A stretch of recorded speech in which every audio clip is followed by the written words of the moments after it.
drafting or drafting order sheets in magisterial courts। ହୁଁ।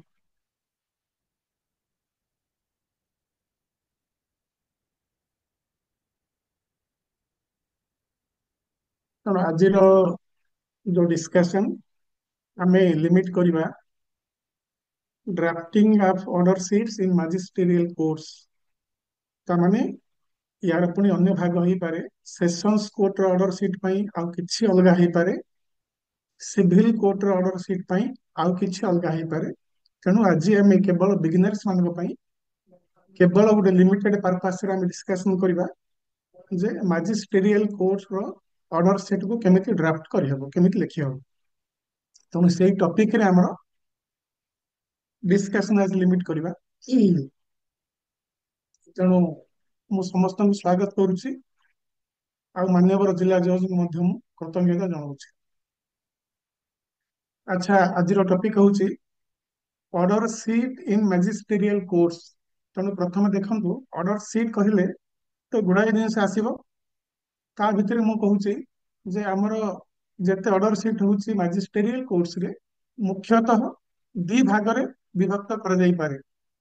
ଗୋଟେ ହଉଛି ଫର୍ମାଲ ଅର୍ଡର୍ସ, ଆରଟା ହଉଛି ଜୁଡିସିଆଲ ଅର୍ଡର୍ସ।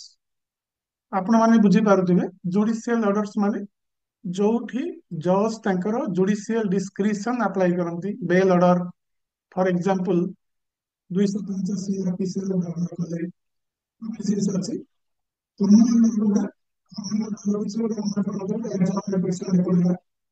ଫର୍ମାଲ ଗୋଟେ କେସ୍ ଡେଫର ହେଇଗଲା, ସାକ୍ଷୀ ନ ଆସିବାରୁ କେସ୍ ଟେ ଡେଫର ହେଇଗଲା, ଗୋଟେ ଫାଷ୍ଟ ଅର୍ଡର ସିଟ୍ ହେଲା, ଯୋଉଟା କି ଆମେ ଜେନେରାଲି ଆମର ବେଞ୍ଚ କ୍ଲର୍କ ଜଣେ ଲେଖିଦେଇ ପାରନ୍ତି।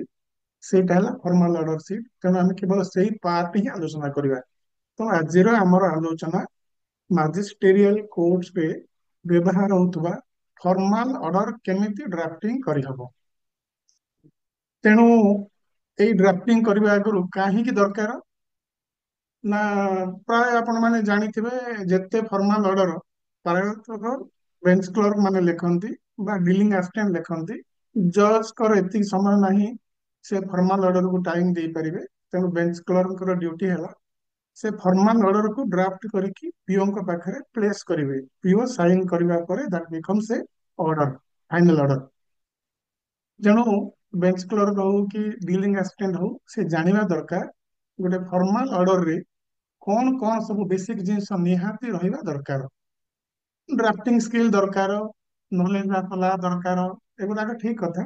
ୟା ବାଦେ କିଛି ସ୍ପେସିଫିକ ଜୁଡିସିଆଲ ପ୍ରୋନାଉନ୍ସମେଣ୍ଟ ଅଛି, କିଛି specific circular order of the honourable court ଅଛି, ଯୋଉଗୁଡାକ ଜାଣିବା ଦରକାର ଯେ ସେଇଗୁଡାକ ମେନସନ କରିବା ନିହାତି ଦରକାର while drafting a formal order sheet।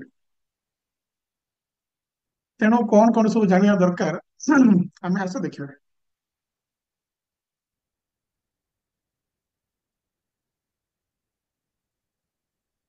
ଆଚ୍ଛା, ଏଇଟା ଆମକୁ ଇଜି ହବ। ଗୋଟେ ଫର୍ମାଲ ଅର୍ଡର ସିଟ୍ କୁ ଆମେ କହିବା ଏଇଟା ମୁଖ୍ୟତଃ ତିନି ଭାଗରେ ବିଭକ୍ତ।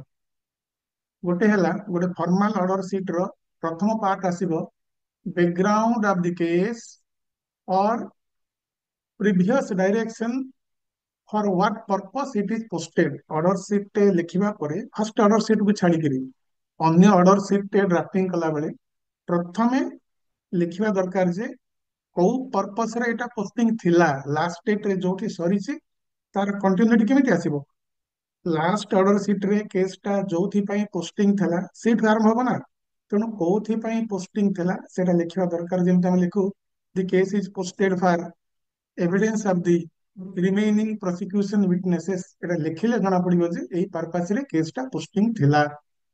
ବାସ୍, ତାପରେ ଲେଖିବା ଦରକାର ଟୁଡେସ୍ ଡେଭଲପମେଣ୍ଟ କଣ ହେଲା। ଆଜି ସାକ୍ଷୀ ଯଦି ଆସିଛନ୍ତି, ୱିଟନେସ୍ ଏକ୍ସାମିନେସନ ହେଲେ ତାର ଡିଟେଲ୍ସ ଲେଖିବା ଦରକାର। ନହେଲେ କାହିଁକି ନହେଲା ସେଟା ଲେଖିବା ଦରକାର। ଟୁଡେସ୍ ଡେଭଲପମେଣ୍ଟ ହଉଛି ମେନ୍। କଣ କଣ ସବୁ ପ୍ରୋଗ୍ରେସ ହେଲା କେସର, ଆଜିର ପ୍ରୋଗ୍ରେସ ଲେଖାଯିବ ତାର ମେଇନ ପାର୍ଟରେ, ମିଡିଲ ଅଫ ହେଡର ସିଟରେ। ଏବଂ ଶେଷକୁ ପୁଣି ଫେରି ଆସିବା ଯୋଉଟା କି the purpose for which it is posted the following part of the proceeding. ତାମାନେ ଫର୍ମାଲ ଅର୍ଡର ସିଟ ର ଶେଷ ଭାଗରେ ଆମେ ଲିଖିବା ଏଇ କେସ୍ କୋଉ ପର୍ପସ ରେ ପୋଷ୍ଟିଂ ହବ, କୋଉଥିପାଇଁ ରହିଲା, ଏବଂ ସେଇଟା ହଉଛି ଅର୍ଡର ସିଟ ର, ଭାବନ୍ତୁ, ଅପରେଟିଭ ପାର୍ଟ।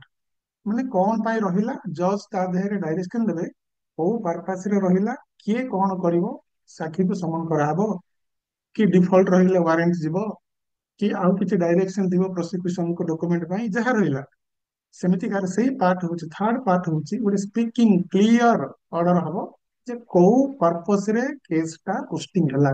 ତେଣୁ ଏତିକି ଯଦି ଆପଣ କରେକ୍ଟଲି ମ୍ୟାନେଜ କଲେ ଏ ତିନି ଭାଗ, ଫର୍ମାଲ ଅର୍ଡରକୁ ଯଦି ତିନି ଭାଗ କରିକି ଲେଖିଲେ, ପ୍ରଥମ ଭାଗ ହବ କୋଉଥିପାଇଁ ଥିଲା, ଦ୍ୱିତୀୟ ଭାଗ ହଉଛି ଆଜିର ଡେଭଲପମେଣ୍ଟ କଣ ହେଲା, ତୃତୀୟ ଭାଗ ହଉଛି କୋଉ ପର୍ପସରେ ଏଟା ଫ୍ୟୁଚର ଡେଟ୍ କୁ ପୋଷ୍ଟିଂ ରହିଲା। ଏଟା ଯଦି କ୍ଲିୟରଲି ମେନସନ କରିବେ, କେସ୍ ର କଣ୍ଟିନ୍ୟୁଟି ଆଦୌ ଚେଞ୍ଜ ହବନି, କେସ୍ ସିଷ୍ଟମାଟିକଲି ଚାଲିବ। ତ ଏଇ ତିନିଟା ଜିନିଷ ମେନ୍, ଏଇ ତିନିଟା ଜିନିଷରେ ସ୍କିପ୍ କରିଗଲା ଅନେକ ଜିନିଷରେ କେସ୍ ର ପ୍ରୋସିଜର ମଧ୍ୟ ସ୍କିପ୍ ହେଇଯାଏ। ଏ ତିନିଟା ମନେ ରଖନ୍ତୁ, ମେନ୍ ହେଲା ଏ ତିନିଟା, କଣ ପାଇଁ ଥିଲା, ଆଜି କଣ ହେଲା, ନେକ୍ସଟ ଡେଟ୍ ରେ କଣ ପାଇଁ ରହିବ। ତା ଭିତରେ ଏଇ ପାର୍ଟଟା ଭେରି କ୍ଲିୟର ହବ, ଅପରେଟିଭ ପାର୍ଟ। ଯେତେବେଳେ କି କେସ୍ ଡେଫର ହେଇଯାଉଛି, କଣ ପାଇଁ ଡେଫର ହେଲା ଏବଂ କଣ ତାର ନେକ୍ସଟ ଡ୍ୟୁଟି କଣ ଅଛି, ସମନ ଇସ୍ୟୁ କରିବ, ଯାହା କରିବ, କମ୍ପ୍ଲାଏ କେମିତି ହବ, ସେଇଟା କ୍ଲିୟର ହବା ଦରକାର। ତେଣୁ ଏତିକି ଯଦି ବେସିକ ଆମେ ଜାଣିବା, ତାପରେ ବାକି ଜିନିଷ ଆମେ କମ୍ପ୍ଲାଏ କରିବା, ବିଭିନ୍ନ ଡାଇରେକ୍ସନ କଣ ଅଛି, ଫର୍ମାଟ କଣ ହବ, ସେଟା ଲାଙ୍ଗୁଏଜ ୟୁଜ କରିବେ, ସେ କଥା ଅଛି। ତେଣୁ ଏ ତିନିଟା ମନେ ରଖନ୍ତୁ, the background of the case, today's development, and the purpose for which it is posted for the future date. ଆଚ୍ଛା, ଅର୍ଡର ସିଟ୍ ଯେ ବିଲିଂ ଆସିଷ୍ଟାଣ୍ଟ ଯେତେବେଳେ ଡ୍ରାଫ୍ଟିଂ କରିବ, ଇଂଲିଶ ନଲେଜ ଜାଣିବା ଦରକାର, ଡ୍ରାଫ୍ଟିଂ ସ୍କିଲ୍ ଜାଣିବା ଦରକାର। ତା ବାଦେ ସେ ଜାଣିବା ଦରକାର ଯେ କଣ କଣ ସବୁ ଆମର ରେଫରେନ୍ସ ଲ ଅଛି, ରେଫରେନ୍ସ ସାର୍କୁଲାର ଅଛି, ଯୋଉ ଗୁଡାକ ଉପରେ ଆମର ଅର୍ଡର ସିଟ୍ ବେସ୍ କରିବ। ମାନେ ଆମର ଜିଆରସିଓ ରେ କିଛି ଲ, କିଛି ରୁଲ୍ସ ଅଛି, ମାନ୍ୟବର ହାଇକୋର୍ଟଙ୍କର ସାର୍କୁଲାରରେ କିଛି ରୁଲ୍ସ ଅଛି, ସୁପ୍ରିମ କୋର୍ଟଙ୍କର ଡାଇରେକ୍ସନରେ କିଛି ରୁଲ ଅଛି, ଯୋଉଠି ଆମକୁ କ୍ଲିୟରଲି କୁହାଯାଇଛି ଯେ ଏଇ ତଥ୍ୟ ସବୁ ଅର୍ଡର ସିଟରେ ମେନସନ ହେବା ବାଧ୍ୟ। ତେଣୁ ଆପଣଙ୍କ ରେଫରେନ୍ସ ପାଇଁ ଆପଣଙ୍କ ଜିଆରସିଓ ବହିରେ ଅଛି, ତଥାପି ମୁଁ ତାକୁ କୋଟ କରିଦେଇଛି ଜଷ୍ଟ ଫର ରେଫରେନ୍ସ। ରେଫରେନ୍ସରେ ଖାଲି ଆପଣ ଜାଣନ୍ତୁ ଯେ ଆମର ଜିଆରସିଓ କ୍ରିମିନାଲ ଭଲ୍ୟୁମ 1 ରେ ଅର୍ଡର ସିଟ୍ ବିଷୟରେ କୁହାଯାଇଛି, ରୁଲ 204 ରେ ଏ କଥା କୁହାଯାଇଛି ଯେ କୋଉ ଫର୍ମ ମେଣ୍ଟେନ ହବ, ଆଉ 205 ରେ କୁହାଯାଇଛି ଯେ କଣ କଣ ସବୁ ଅର୍ଡର ସିଟ୍ ରେ ମେନସନ ହବ, 206 ରେ କୁହାଯାଇଛି ଯେ ପିଓଙ୍କର ସିଗ୍ନେଚର ରହିବ। ଆ ଭିତରେ ଆପଣ ଛୋଟ ଛୋଟ ଜିନିଷ ମାର୍କ କରନ୍ତୁ ଯେ order shall not be written on petitions, reports and other seminal documents। ଏଇଟା ଆମର ଓଡିଶା ହାଇକୋର୍ଟରେ କାହିଁକି କଥା କୁହାଯାଇଛି, କିଛି ଷ୍ଟାଫ ଆମର ନିଶ୍ଚୟ ଜାଣିଥିବେ ଯେ ଆପଣମାନେ ଯଦି ଦେଖିଥିବେ ଆନ୍ଧ୍ରାର ଅର୍ଡର ସିଟ୍, ଆନ୍ଧ୍ରାର ଅର୍ଡର ସିଟ୍ ଦେଖିବେ, ସେମାନେ ପିଟିସନ ପଛରେ ହିଁ ଅର୍ଡର କରିଦିଅନ୍ତି, କାରଣ ତାଙ୍କର ଜିଆରସି ଅଲଗା। ଆମର କିନ୍ତୁ ରେକର୍ଡ କହୁଛି ଯେ ପିଟିସନ ପଛରେ ଅର୍ଡର ହବନି, ଆମର ଅର୍ଡର ସିଟ୍ ରେ ପ୍ରତ୍ୟେକ ଅର୍ଡର ସ୍ପେସିଫିକାଲି ମେନସନ ହବ। ତେଣୁ ଏ କଥାଟା ସେ ଲେଖା ହେଇଛି, ଆମେ କିନ୍ତୁ ମେଣ୍ଟେନ କରୁଛେ। ଓକେ, ଆମର କ୍ଲିୟରଲି ଅର୍ଡର ସିଟ୍ ରେ ମେଣ୍ଟେନ ହଉଛି। ମୁଁ ଖାଲି ରେଫରେନ୍ସ ପାଇଁ କହିଦଉଛି ଯେ ଏସବୁ ଅର୍ଡର ହଉଛି ଆପଣଙ୍କର ଜିଆରସିଓ ରେ ଅଛି। ଜିଆରସିଓ ରେ ଏଇ ଜିନିଷ ଗୁଡାକ ଆପଣ ୱାନ୍ସ ପଢନ୍ତୁ, 204, 205, 206, 207 ଏସବୁ ପଢିଲେ ଆ ଦେହରେ କହୁଛନ୍ତି ଯେ କୋଉ କୋଉ ତଥ୍ୟ ସବୁ ଅର୍ଡର ସିଟ୍ ରେ, ମାଜିଷ୍ଟ୍ରେଟ କୋର୍ଟର ଅର୍ଡର ସିଟ୍ ରେ ରହିବା ନିହାତି ଜରୁରୀ। ଯେମିତିକି 207 କହିଲା ଯେ commitment of the convict to the jail, ଆମେ ଏସବୁ ମ୍ୟାନେଜ କରୁଛୁ, ଆମେ ଆମ କୋର୍ଟରେ ପ୍ରାୟ ଏସବୁ ଆପଣ ମାନେ ବି କରୁଛନ୍ତି, କିନ୍ତୁ ଜାଣନ୍ତୁ ଯେ କୋଉ ରୁଲ କୁ ବେସ୍ କରିକି ଆପଣ ଏସବୁ କରୁଛନ୍ତି। ଯେମିତିକି 204 ରୁ 207 ଭିତରେ କୁହାହେଲା ଯେ କନଭିକ୍ଟ କୁ ପଠାହେଲେ ସେ କଥା ମେନସନ ହବ, ବେଲ୍ ହେଲେ ମେନସନ ହବ, କମିଟମେଣ୍ଟ ହେଲେ ସେ କଥା ମେନସନ ହବ, ରେଫରେନ୍ସ ହେଲେ ମେନସନ ହବ, ଆଉ ଅପିଲେଟ କିମ୍ବା ରିଭିଜନାଲ କୋର୍ଟର ଅର୍ଡର ଆସିଲେ ସେ କଥା ନିହାତି ମେନସନ ହବ। ଏଗୁଡାକ ସବୁ ଆପଣଙ୍କର 204, 205, 206, 207 ରେ ଜିଆରସିଓ କ୍ରିମିନାଲ ଭଲ୍ୟୁମ 1 ରେ ମେନସନ ଅଛି। ତେଣୁ ଏସବୁ ଜାଣିବା ଦରକାର, ଆପଣ ରେଫର ପାଇଁ ମନେ ରଖନ୍ତୁ। ଆଚ୍ଛା, ଆଉ ଜିଆରସିଓ ର ଆଉ କିଛି ରୁଲ ମଧ୍ୟ ରେଫରେନ୍ସ ପାଇଁ ଅଛି, ଯେମିତି କି ଏଠି ମୁଁ କହିଛି ଯେ ରୁଲ 431B ଜିଆରସିଓ ରେ କଣ କହିଲା, the chief ministerial officer will note in the order sheet of the record the case that the application for payment order has been so and so ଇତ୍ୟାଦି। ତାମାନେ ଏହାର ସାରାଂଶ ହେଲା ଯଦି କୌଣସି କେସରେ ପେମେଣ୍ଟ ଅର୍ଡର ଗୋଟେ ପାସ୍ ହୁଏ, ପାର୍ଟିକୁ ହ୍ୟାଣ୍ଡଓଭର ହୁଏ, ସେତେବେଳେ ସେଇ କଥା ଆପଣ ନିହାତି ମେନସନ କରିବେ। ଏବଂ ତା ଦେହରେ ବି ଲେଖା ଅଛି ଆମର ଯେ ଶିରସ୍ତାର ଗୋଟେ ରେଡ୍ ଇଙ୍କରେ ଗୋଟେ ନୋଟ ଲେଖିବେ ଅର୍ଡର ସିଟରେ ଯେ ଏଇ ଅର୍ଡରଟା ଏଇ ପାର୍ଟିକୁ ଏଇ ଡେଟରେ ହ୍ୟାଣ୍ଡଓଭର କରାଗଲା। ତାର ପର୍ପସ କଣ? ସୋ ଦ୍ୟାଟ ସେକେଣ୍ଡ ଟାଇମ ଯଦି କେବେ ଆସେ ସେମିତି ପେମେଣ୍ଟ ଅର୍ଡର, ବାଇ ଚାନ୍ସ ଇନଆଡଭର୍ଟେଣ୍ଟଲି ସେଟା ସେକେଣ୍ଡ ଟାଇମ ପୁଣି ପାସ୍ ହେଇ ନ ଯାଉ, ସେଇ ପର୍ପସରେ ସ୍ପେସିଫିକାଲି କୁହାଯାଇଛି ଯେ ପେମେଣ୍ଟ ଅର୍ଡର ପାସ୍ ହେଲେ ବି ସେଇ କଥା ଅର୍ଡର ସିଟରେ ନିହାତି ମେନସନ ହବ। ଆହୁରି କୁହାଯାଇଛି କଣ ରୁଲ 6ରେ, ଏସବୁ ଜିଆରସିଓ ର, ଜିଆରସିଓ କ୍ରିମିନାଲ ଭଲ୍ୟୁମ 1 କୁହାଯାଇଛି କଣ ନା ଯେତେବେଳେ କି କିଡନାପିଂ କେସ୍ ହଉ କିମ୍ବା 498 କେସ୍ ହଉ, ଏଇ 493 497 ଏସବୁ କେସ୍ ଟ୍ରାଏଲ ହେଲା ବେଳେ ବେଳେ ବେଳେ କୋର୍ଟ ଅର୍ଡର କରନ୍ତି ପାର୍ଟିର ପ୍ରେୟରରେ ଯେ କ୍ୟାମେରା ଟ୍ରାଏଲ ହବା ଦରକାର। ଆପଣମାନେ ଜାଣିଥିବେ, ଯୋଉମାନେ ଫେସ୍ କରିଥିବେ କ୍ୟାମେରା ଟ୍ରାଏଲ ଦେଖିଥିବେ, ମାନେ ପବ୍ଲିକକୁ ମନା କରାହବ, କେବଳ ଦି ପକ୍ଷ ରହିବେ। ଯଦି କୋର୍ଟ ଅର୍ଡର କଲେ ଯେ ଏଇ କେସଟା ଆଜି କ୍ୟାମେରା ଟ୍ରାଏଲ ହବ, କ୍ୟାମେରା ଟ୍ରାଏଲ ହବା କଥା ନିହାତି ଅର୍ଡର ସିଟରେ ରହିବ। ଅର୍ଡର ସିଟରେ ରିଫ୍ଲେକ୍ଟ ହବ ଯେ ପାର୍ଟିର ପ୍ରେୟରରେ କିମ୍ବା କୋର୍ଟ ସୁମୋଟୁ ନିଜ ତରଫରୁ ଅର୍ଡର କରୁଛନ୍ତି କି ଏଇ କେସଟା ଆଜିର ଟ୍ରାଏଲ କ୍ୟାମେରା ଟ୍ରାଏଲ ଆକାରରେ ବିଚାର ହବ, ଏଇ କଥା ଅର୍ଡର ସିଟରେ ନିହାତି ରହିବ। ତେଣୁ ତାର ସବୁ ବେସ୍ ହଉଛି ରୁଲ 6।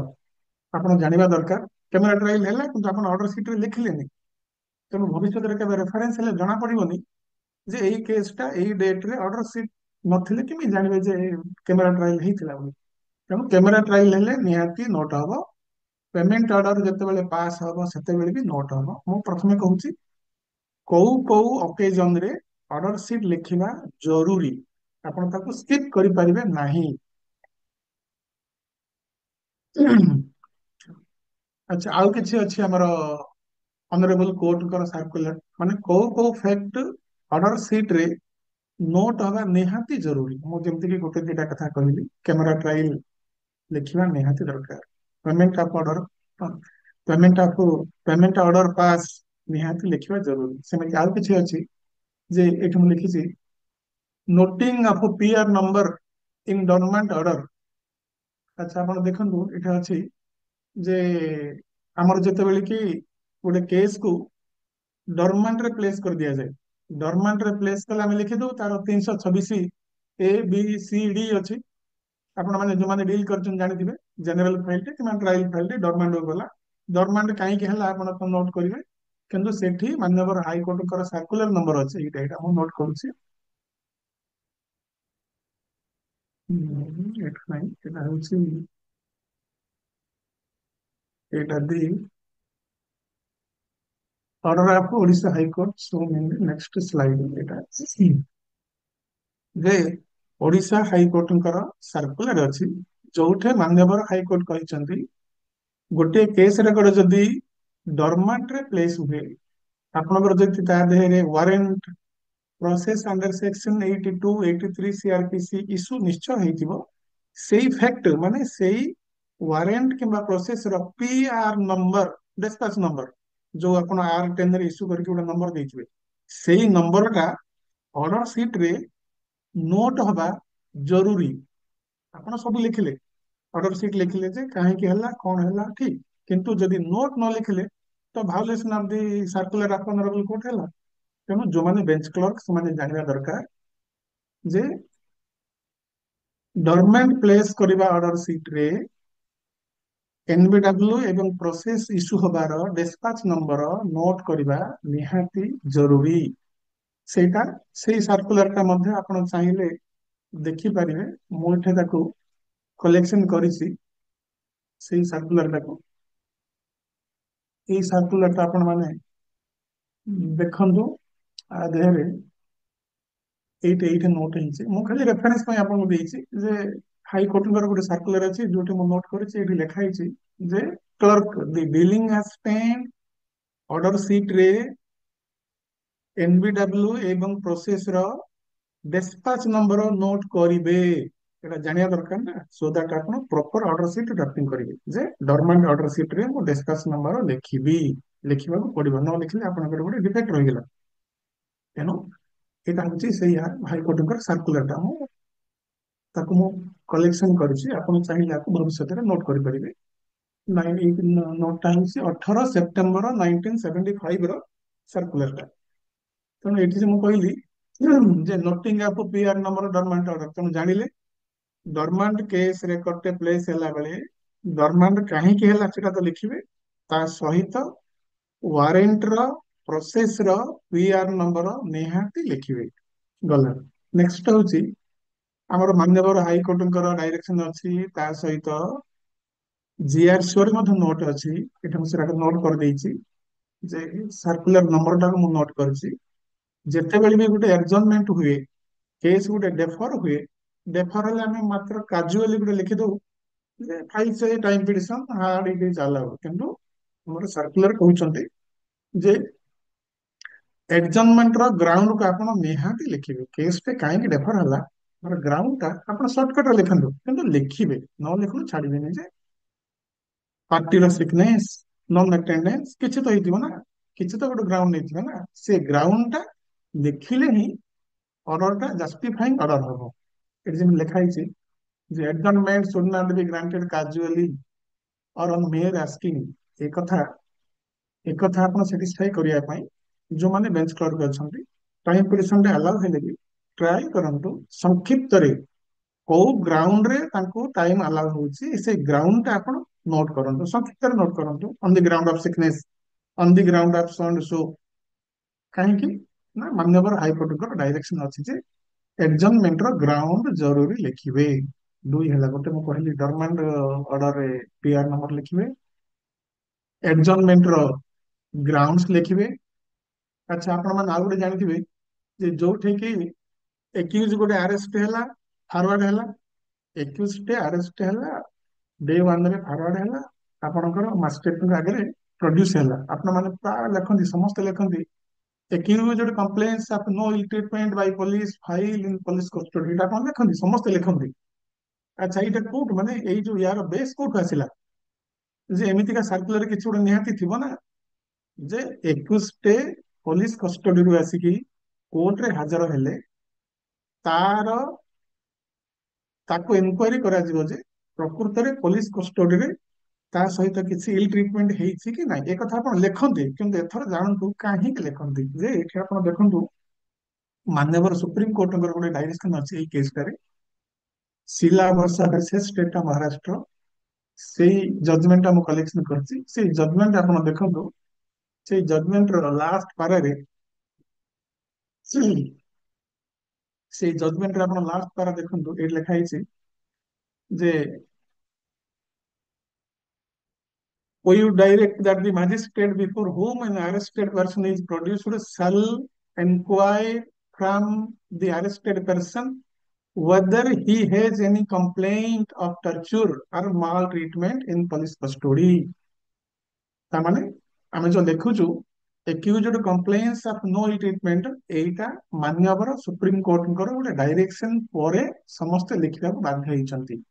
accused ଗୋଟେ ଆରେଷ୍ଟ ହେଇକି ଆସିଲେ ଏଇ କଥା ଆମେ ଲେଖୁ, ସମସ୍ତେ ଲେଖୁ, କିନ୍ତୁ କାହିଁକି ଲେଖୁଛୁ ଆମେ ଏଇ କଥା ଆପଣ ଜାଣନ୍ତୁ ଯେ ମାନ୍ୟବର ସୁପ୍ରିମ କୋର୍ଟଙ୍କର ଗୋଟେ ଡାଇରେକ୍ସନ ଅଛି। ବୋଧେ କୋଉ ମସିହାର ଏଟା ହଉଛି, ଆପଣ ମାନେ ଦେଖନ୍ତୁ, ଏଟା 1983 ମସିହାର, 83 ମସିହାର ଶିଲା ବର୍ଷା ଭର୍ସେସ ଷ୍ଟେଟ ଅଫ ମହାରାଷ୍ଟ୍ର। ଏଇ ଜଜମେଣ୍ଟ ବେସିସ ରେ ସେଇ ମସିହାକୁ ସମସ୍ତେ ଲେଖୁଛନ୍ତି ଯେ ଏକ୍ୟୁଜ ଟେ ପ୍ରଡ୍ୟୁସ ହେଲେ ମାଜିଷ୍ଟ୍ରେଟଙ୍କର ଦାୟିତ୍ୱ ହେଲା ତାକୁ ଏନକ୍ୱାରି କରିବେ, ତା ପ୍ରତି ପୋଲିସ କଷ୍ଟଡିରେ କିମ୍ବା ଫରେଷ୍ଟ ବାଲା ଆଣିଲେ ତାଙ୍କର କଷ୍ଟଡିରେ କିମ୍ବା ଏକ୍ସାଇଜ ବାଲା ଆଣିଲେ ତାଙ୍କର କଷ୍ଟଡିରେ ଇଲ୍ ଟ୍ରିଟମେଣ୍ଟ ହେଇଛି କି ନାହିଁ ସେ नो ବୋଲି କହିବ। ଆଚ୍ଛା, ୟେସ୍ ବୋଲି କହିଲେ କଣ ହବ, ସେଟା ବି ଲେଖା ହେଇଛି।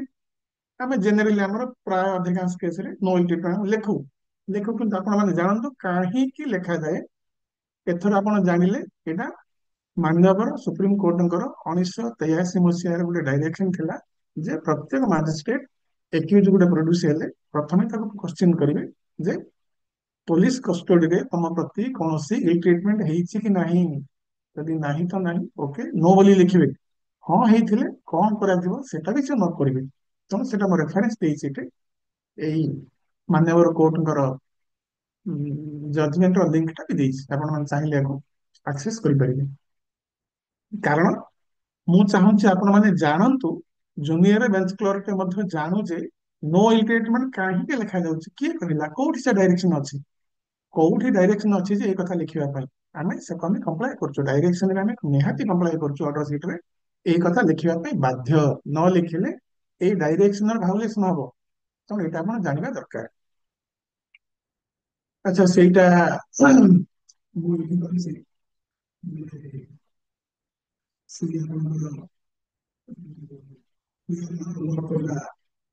circular ଟା ଦେଇଥିଲି, ଏଠି ଆପଣ ଦେଖନ୍ତୁ। ଆଚ୍ଛା ମୁଁ ଏଠି ଲେଖିଲି ଡୋଣ୍ଟ ଗେଟ୍ କନଫ୍ୟୁଜ। ଆପଣ ଅର୍ଡର ସିଟ୍ ଲେଖିଲା ବେଳେ ବେଳେ ବେଳେ ଏମିତି ଓକେଜନ ଆସିଥିବ, ବୋଧେ ଆସିଥିବ, ମୁଁ ଜାଣିନି। ଆଚ୍ଛା ମୁଁ ଗୋଟେ ଏକ୍ଜାମ୍ପଲ ଆପଣଙ୍କୁ ଦଉଛି, ଯେ ଆପଣଙ୍କର ଟାଇମ ଆଲାଉ ହେଲା, ଟାଇମ ଆଲାଉ ହେଲା, ଆପଣ ମାନେ ଜାଣିଥିବେ ଯେ ଯଦି ଫାଇନାଲ ବା ଲାଷ୍ଟ ଚାନ୍ସ ହେଇଯାଇଛି, କଷ୍ଟ ଲେଖନ୍ତି ଯେ time petition is allowed subject to payment of cost of rupees so and so to the other party ଲେଖନ୍ତି। ତା ମାନେ ହଉଛି ଯେ ନେକ୍ସଟ ଡେଟ୍ ସୁଦ୍ଧା, এটা ମୁଁ ଏଠି ଲେଖିଛି ଯେ so be sure to use the word subject to payment of cost of rupees so in this case, ମାନେ ଯେତେବେଳେ କି ଗୋଟେ କଣ୍ଡିସନାଲ ଅର୍ଡର ହେଇଥିବ, ଯଦି ଗୋଟେ ଟାଇମ ପିଟିସନ ଆଲା ହେଲା ସବଜେକ୍ଟ ଟୁ କଷ୍ଟ, କୁହାହେଲା ଯେ କଷ୍ଟ ଟା ତମେ ଅପର ପକ୍ଷକୁ ଏଇ ତାରିଖ ସୁଦ୍ଧା ଦିଅ। ତାମାନେ କଣ, ଯଦି ପେମେଣ୍ଟ ଅଫ କଷ୍ଟ ହେଲାନି, କନସିକ୍ୱେନ୍ସ କଣ ହବ, ଯେ ଏଡଜଷ୍ଟମେଣ୍ଟ ପିଟିସନ ଟା ଆଲାଉ ହେଇପାରିବ ନାହିଁ, ରିଜେକ୍ଟ ହବ। କାରଣ ପେମେଣ୍ଟ ଅଫ କଷ୍ଟ ଥିଲା ଗୋଟେ କଣ୍ଡିସନାଲ ଅର୍ଡର, ଟଙ୍କା କଷ୍ଟ ଦେଲେ ଆଡଜଷ୍ଟମେଣ୍ଟ ମିଳିବ, ନଦେଲେ ଆଡଜଷ୍ଟମେଣ୍ଟ ମିଳିବ ନାହିଁ। এই কথাର କ୍ଲଜ ହଉଛି subject to payment of, subject to payment of cost of rupees ଏତିକି। ଆଚ୍ଛା ଏଇଟା ସମସ୍ତେ ୟୁଜ କରିଛନ୍ତି, ପ୍ରାୟ କିଛି ନା କିଛି ଅକେଜନ ଆସିଥିବ ଯୋଉଠି କି ଆପଣ ମାନେ ଲିଖିଥିବେ ଯେ ସବଜେକ୍ଟ ଟୁ ପେମେଣ୍ଟ ଅଫ କଷ୍ଟ। ଆଚ୍ଛା ମୁଁ ଏ କଥା କାହିଁ କହୁଛି ଆଜି, ଆଚ୍ଛା ବେଳେ ବେଳେ ଆପଣଙ୍କର ଜବ ସମୟରେ ଏମିତି ମଧ୍ୟ ଅକେଜନ ଆସିବ ଯେ ମନେ କରନ୍ତୁ ଜଣେ ଗୋଟେ ୱିଡ୍ରଲ ପିଟିସନ, କେସ୍ ୱିଡ୍ରଲ ପିଟିସନ ଫାଇଲ କଲା ଯେ ମୁଁ କେସ୍ ୱିଡ୍ରଲ କରିବା ପାଇଁ ଚାହୁଁଛି। ଆଉ ମନେ କରନ୍ତୁ ମାନ୍ୟବର କୋର୍ଟ କୌଣସି କାରଣରୁ କହିଲେ ଯେ ୱିଡ୍ରଲ ପିଟିସନ ଆଲାଉ ହବ, କିନ୍ତୁ ସବଜେକ୍ଟ ଟୁ କଷ୍ଟ, ଯେ ତମେ ଏତେ ଦିନ ଦାଁ ଦପଡ କଲ, ଏତେ ହଇରାଣ ହେଲ, ତେଣୁ ମୁଁ ୱିଡ୍ରଲ ପିଟିସନ ଟା ଆଲାଉ କରିବି, କିନ୍ତୁ ତମେ ୱିଡ୍ରଲ ପିଟିସନ ଆଲାଉ ହେଲା, କିନ୍ତୁ ତା ପାଇଁ ତମେ ଅପର ପକ୍ଷକୁ କ୍ଷତିପୂରଣ ହିସାବରେ ଟଙ୍କା କିଛି ଦବ, 1000 100 200 କିଛି ଦବ। ସେତେବେଳେ ସେ ଅର୍ଡର ସିଟ ର ଫର୍ମାଟ କେମିତି ହୁଏ, ଯେ the prayer is allowed and the party has to pay the cost, ବାସ୍ ଏତିକି। ୱିଥ କଷ୍ଟ ବେଳେ ବେଳେ ଲେଖନ୍ତି କଣ, ୱିଥ କଷ୍ଟ। ମନେ କରନ୍ତୁ ୱିଡ୍ରଲ ପିଟିସନ ଆଲାଉ ହେଲା, ୱିଥ କଷ୍ଟ ଦି ପିଟିସନ ଇଜ ଆଲାଉଡ ୱିଥ କଷ୍ଟ ଅଫ ରୁପିସ 100। ଏଇଠି ଯଦି ଆପଣ ଭୁଲରେ ବି ଲେଖିଦେବେ ସବଜେକ୍ଟ ଟୁ ପେମେଣ୍ଟ, ସେଟା ଭୁଲ ହବ। ୱିଡ୍ରଲ ପିଟିସନ ଆଲାଉ ହେଲା ବେଳେ ୱିଥ କଷ୍ଟ ଲେଖାଇଲେ ତାର ମିନିଂ ଅଲଗା, ଏଇଠି ସବଜେକ୍ଟ ଟୁ ପେମେଣ୍ଟ ଅଫ କଷ୍ଟ ଲେଖିଲେ ତାର ମିନିଂ ଅଲଗା। କଣ ମିନିଂ ଅଲଗା, ସବଜେକ୍ଟ ଟୁ ପେମେଣ୍ଟ ଅଫ କଷ୍ଟ ଲେଖିଲେ that becomes A conditional order, ତାମାନେ ଟଙ୍କା ଦେଲେ ଆଲାଉ ହବ, ଟଙ୍କା ନଦେଲେ ଆଲାଉ ହେବ ନାହିଁ। କିନ୍ତୁ ୱିଥ କଷ୍ଟ ଦି ପିଟିସନ ଇଜ ଆଲାଉଡ ୱିଥ କଷ୍ଟ ଏତିକି ଲେଖିଲେ ତାର ମାନେ କଣ, ତମେ ଟଙ୍କା ଦିଅ କିମ୍ବା ନ ଦିଅ, ପିଟିସନ ଆଲାଉଡ ହେଲା, ଭବିଷ୍ୟତରେ କିନ୍ତୁ ତମକୁ ଟଙ୍କା ଦବାକୁ ହିଁ ପଡିବ। ତମେ ଯଦି ଟଙ୍କା ନଦବ, ଅପର ପକ୍ଷ ତମକୁ ଯେମିତି ହେଲେ ତମଠୁ ବିଭିନ୍ନ ଉପାୟରେ ସିଭିଲ ସୁଟ କରିବ କିମ୍ବା ଯାହା କିଛି କରିକି ସେ ଟଙ୍କା ଆଦାୟ କରିବ ହିଁ କରିବ, କିନ୍ତୁ କେସ୍ ଡେଫର ହେବ ନାହିଁ। ୱିଡ୍ରଲ ପିଟିସନ ଆଲାଉ ହବ, କେସ୍ ୱିଡ୍ରଲ ହବ, ଟଙ୍କା ଯଦି ନ ଦେଇଛ, ପାର୍ଟି ଭବିଷ୍ୟତରେ ତମଠୁ ଟଙ୍କା ଆଦାୟ କରିବ। ମୁଁ ଏ କଥା କାହିଁକି କହୁଛି, ଏଇ କ୍ଲଜ ଯେତେବେଳେ ଆପଣ ମାନେ ୟୁଜ କରୁଛନ୍ତି, ସବଜେକ୍ଟ ଟୁ ପେମେଣ୍ଟ ଅଫ କଷ୍ଟ ଏବଂ ୱିଥ କଷ୍ଟ, এই କଥା ଭେରି କେୟାରଫୁଲି ଅର୍ଡର ସିଟ୍ ରେ ଲେଖିବେ, ଏ ଦିଟାର ମିନିଂ ଅଲଗା। ନେକ୍ସଟ ଆମେ ଯିବା। ଆଚ୍ଛା ଆପଣ ମାନଙ୍କର ଯୋଉ ଏଡଜଷ୍ଟମେଣ୍ଟ ମେଇନ ହଉଛି, ଆପଣଙ୍କର ବହୁତ ଗୁଡାଏ ଜିନିଷ ଭୁଲଭାଲ ହୁଏ ଏଡଜଷ୍ଟମେଣ୍ଟ ରେ। ଯେମିତି କି ମୁଁ କହିଲି ଏଡଜଷ୍ଟମେଣ୍ଟ ରେ ମୁଁ କହିଲି ଯେ ରିଜନ୍ସ ଲେଖିବ ଇତ୍ୟାଦି ଇତ୍ୟାଦି, ଏଇଟା କୋଉଠି ଅଛି, କୋଉ ରୁଲ କୁ ବେସ୍ କରିକି ମୁଁ ଏ କଥା କହିଲି, ଯେ ଆମର ସେକ୍ସନ 300 ଅଫ ଦି ସିଆରପିସି, ଯୋଉଟା କି ଆମର ପୁରୁଣା ସିଆରପିସି ବା ତାର ଇକ୍ୱିଭାଲେଣ୍ଟ ହଉଛି ସେକ୍ସନ 346 ଅଫ ଦି ବିଏନଏସଏସ। ତେଣୁ ଆ ଦେହରେ ହିଁ ଲେଖା ହେଇଛି ଯେ ଏଇ ଯୋଉ ଲେଖା ହେଇଛି ମୁଁ ଦେଖିଲି, ତାମାନେ ଆମର ସିଆରପିସି ରେ 309 ରେ ଅଛି, ପୁରୁଣା ସିଆରପିସି ରେ ବା ନୂଆ ବିଏନଏସଏସ ର 346 ରେ ଅଛି ଯେ ଏଡଜର୍ନମେଣ୍ଟ ଆଲାଉ ହବ ଯଦି ଏଡଜର୍ନମେଣ୍ଟ ର ଗ୍ରାଉଣ୍ଡ ଆପଣ ସଂକ୍ଷିପ୍ତରେ ହଉ ପଛେ ନିହାତି ଅର୍ଡର ସିଟ ରେ ଲେଖିବେ। ତେଣୁ ସେଇ ନିହାତି, ଯଦି ଆପଣ ବ୍ରେଭିଟି କରିକି ଲେଖିବା ପାଇଁ ଚାହୁଁଛନ୍ତି, ସେଇ ସଂକ୍ଷିପ୍ତରେ ଲେଖିବା ଆର୍ଟ ଟା ବେଞ୍ଚ କ୍ଲର୍କ ମାନେ ଶିଖିବା ଦରକାର। ତେଣୁ ସେ ଯୋଉ କହିଛନ୍ତି ଆମର ସିଆରପିସି ରେ, ସୋ ମେନସନ ସ୍ପେସିଫିକ ରିଜନ୍ସ ଫର ଗ୍ରାଣ୍ଟିଂ ଏଡଜର୍ନମେଣ୍ଟ, ତେଣୁ ଆପଣ ମାନେ ଟ୍ରାଇ କରନ୍ତୁ ଯେ ଏଡଜର୍ନମେଣ୍ଟ ପିଟିସନ ଆଲାଉ ହେଲେ ଆପଣ ସେ ଗ୍ରାଉଣ୍ଡ ଟା ସଂକ୍ଷିପ୍ତରେ ଲେଖିବେ। ଲେଖିବା ଦ୍ୱାରା ଅର୍ଡର ଟା ଗୋଟେ ସ୍ପିକିଂ ଅର୍ଡର ହବ, କ୍ଲିୟର କମ୍ପ୍ଲିଟ ହବ। କଣ ଲିଖିପାରିବେ? ଇଲନେସ୍ ଆଫେକ୍ଟ ଲିଖିପାରିବେ, ଇଲନେସ୍ ଅଫ ୱିକନେସ୍ ଲିଖିପାରିବେ, ନନ୍ ସର୍ଭିସ ଅଫ ସମନ୍ସ ଲିଖିପାରିବେ, ନନ୍ ପ୍ରଡକ୍ସନ ଅଫ ଡକୁମେଣ୍ଟ ଲିଖିପାରିବେ। ଅନେକ ଜିନିଷ ଅଛି। ଡେଫର ହେଲା ଏଇ କୌଣସି ନା କୌଣସି ଗ୍ରାଉଣ୍ଡରେ ଯେତେବେଳେ ଡେଫର ହଉଛି, ଡେଫରିଂ ର ଗ୍ରାଉଣ୍ଡ ଟା ଲେଖିବେ। ଆଉ ସେ ତା ପାଇଁ ମୁଁ ଗୋଟେ ଫର୍ମାଟ ବି ବନେଇଛି, ଆପଣ ଦେଖିଲେ ଜାଣିପାରିବେ। ଏଇଠି ମନେ କରନ୍ତୁ ମୁଁ ଗୋଟେ ଫର୍ମାଟ କରିଛି, ଏ ଫର୍ମାଟ ରେ ଅର୍ଡର ସିଟ୍ ରେ ଡେଫର ହେଲା ଏବଂ ଡେଫର ହବାର ଗ୍ରାଉଣ୍ଡ ଟା ମୁଁ ଯୋଉ ଲେଖିଛି, ଏଇଟା ଆପଣ ମାନେ ଏଇଠି ଆକ୍ସେସ କରିପାରିବେ। ଯେମିତିକି ମୁଁ ଟିକେ ଏନଲାର୍ଜ କରିକି ଦେଖେଇବି। ଆଚ୍ଛା ଏଇଟା ଦେଖନ୍ତୁ, ଆପଣଙ୍କର ଏଇଟା ସ୍କୋପ ରେ ଦେଖୁଥିବ। ମୁଁ ଗୋଟେ ମାନେ ସାମ୍ପଲ କରିଛି, ସାମ୍ପଲ ଟା ଆପଣ ଆକ୍ସେସ କରନ୍ତୁ, ଆକ୍ସେସ କରିକି ଦେଖନ୍ତୁ ଯେ ତା ଦେହରେ ମୁଁ ଏଇ ଭିତରେ ଲେଖିଛି ସେଇ ଯୋଉ ଗ୍ରାଉଣ୍ଡ ଟା ଲେଖିଛି। ସବୁ ଗୋଟେ ଫର୍ମାଟ ଦେଇଛି, ସେ ଫର୍ମାଟକୁ ଆପଣ ଷ୍ଟଡି କରନ୍ତୁ। ଷ୍ଟଡି କରିକି ଦେଖିବେ ଏଠି ମୁଁ ଲେଖିଛି ଯେ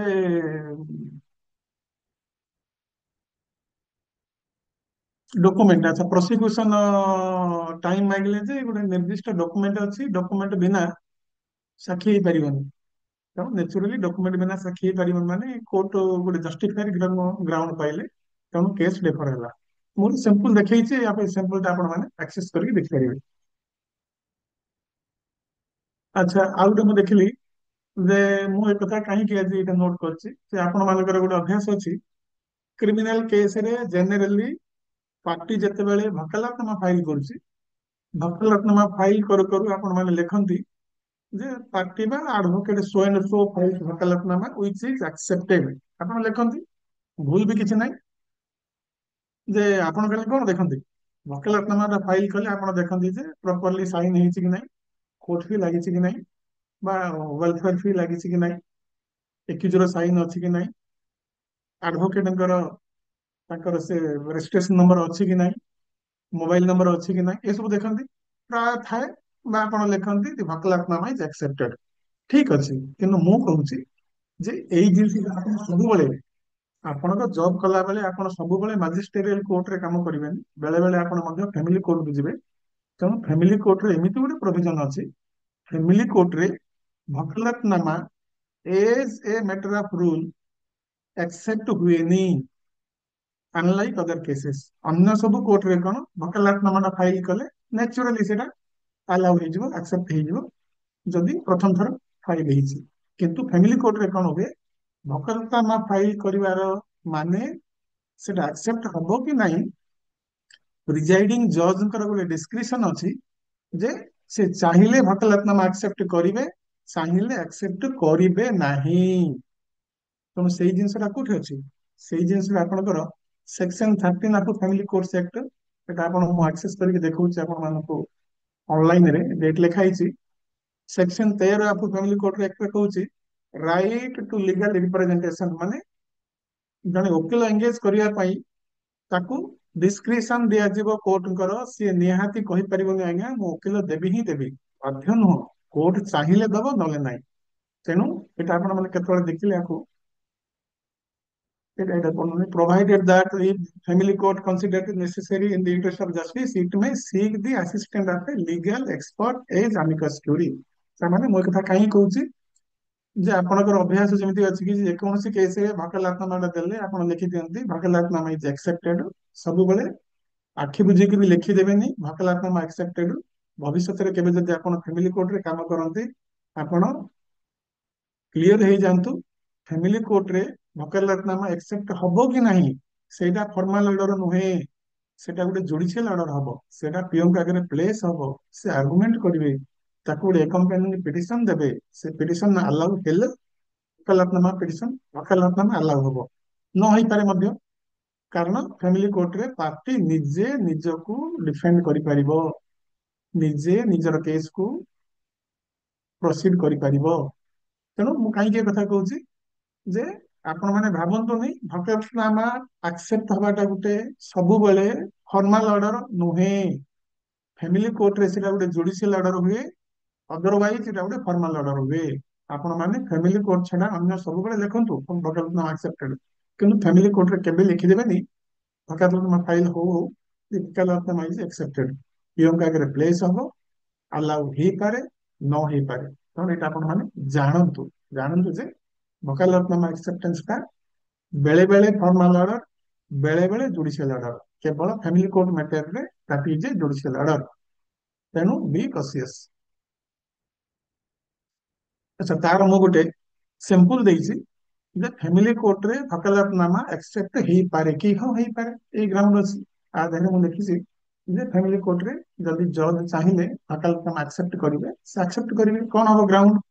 ମନେ ଦେଖନ୍ତୁ, ଜଣେ ଲୋକ କହିଲା ଆଜ୍ଞା ମୁଁ ଏଇ କଣ ଲିଗାଲ ମ୍ୟାଟର ସବୁ ଜାଣେନି, ଏଇ ଯୋଉ ଆଇନର ଜାଲ ଅଛି ମୁଁ ସେ ଜାଲ ଭିତରେ ପଶି ପାରିବିନି, ତେଣୁ ମତେ ଲିଗାଲ ଆସିଷ୍ଟାଣ୍ଟ ଦରକାର। ବା ଆଉ ଜଣେ କହିଲା ମୁଁ ଆଜ୍ଞା ଇଲିଟରେଟ, ଆଉ ଜଣେ କହିଲା ମୁଁ ଆଜ୍ଞା ଏତେ ଡିଷ୍ଟାନ୍ସ ଦୂରରୁ ଯା ଆସା କରୁଛି, ମୁଁ ସବୁବେଳେ ଆସିପାରିବିନି, ମୋର ଜଣେ ଆମିକସ୍ କ୍ୟୁରି ଦରକାର। ତେଣୁ କିଛି ନା କିଛି ଗ୍ରାଉଣ୍ଡ ଅଛି, ସେ ଗ୍ରାଉଣ୍ଡରେ କୋର୍ଟ କନସିଡର କରିବେ, ହୁଏତ ସେଟା ଆଲାଉ ହବ, ଆଲାଉ ନ ହେଇପାରେ। That is a judicial discretion. ତେଣୁ be careful that acceptance of vakalatnama in family court is not a formal order। ଜଣେ ବେଞ୍ଚ କ୍ଲର୍କ ଆଖି ବୁଜିକି ଲେଖିଦେଇ ପାରିବ ନାହିଁ वकालतनामा ଇଜ accepted ବୋଲିକି। ସେ ଏଟା ପ୍ଲେସ୍ କରିବ ଜଜଙ୍କ ଆଗରେ। ଏଟା ଆପଣ ଜାଣିବା ଦରକାର। ତାର ରୁଟ୍ ହଉଛି section 13 of family courts act.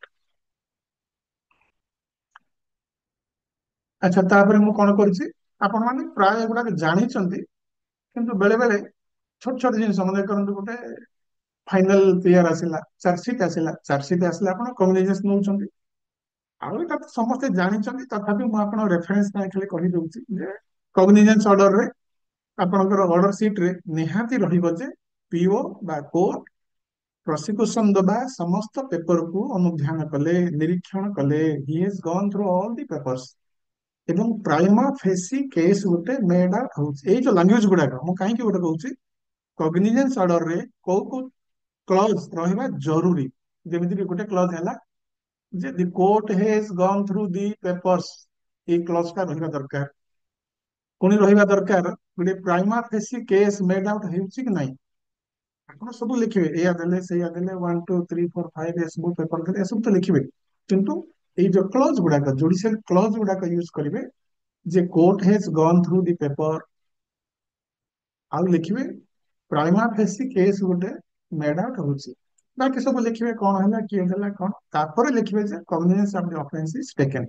ଏଟା ଆପଣ ଲେଖୁଛନ୍ତି, କିନ୍ତୁ ଜାଣନ୍ତୁ କୋଉ କୋଉ ପଏଣ୍ଟ ଜରୁରୀ। ମୁଁ କହିଲି ଦିଟା point, court has gone through the paper, ଆଉ ସେକେଣ୍ଡ ହଉଛି prima facie case made out ହଉଛି। ମୁଁ ତାର ଗୋଟେ ସିମ୍ପଲ ମଧ୍ୟ ବନେଇଛି ଏଠି, ଆପଣ ମାନେ ଚାହିଁଲେ ଏଟା ଆକ୍ସେସ କରିପାରିବେ। ଏଟା ଆପଣ ଲେଖିଛନ୍ତି, ପ୍ରାୟ ଜାଣନ୍ତି, କିନ୍ତୁ ମୁଁ ଖାଲି ଆପଣଙ୍କୁ ମାଇଣ୍ଡ ରିଫ୍ରେଶ କରିଦେଲି। ସେମିତି ଆପଣଙ୍କର ଆସିଲା ୱିଟନେସ୍ ଏକ୍ସାମିନେସନ, ଆପଣଙ୍କର ତ ଜିଆରସିଓ ରେ ସ୍ପେସିଫିକାଲି କୁହାଯାଇଛି ୱିଟନେସ୍ ଯଦି ଏକ୍ସାମିନେସନ ହେଲା, ୱିଟନେସ୍ ର ନାଁ ରହିବ ଅର୍ଡର ସିଟ ରେ।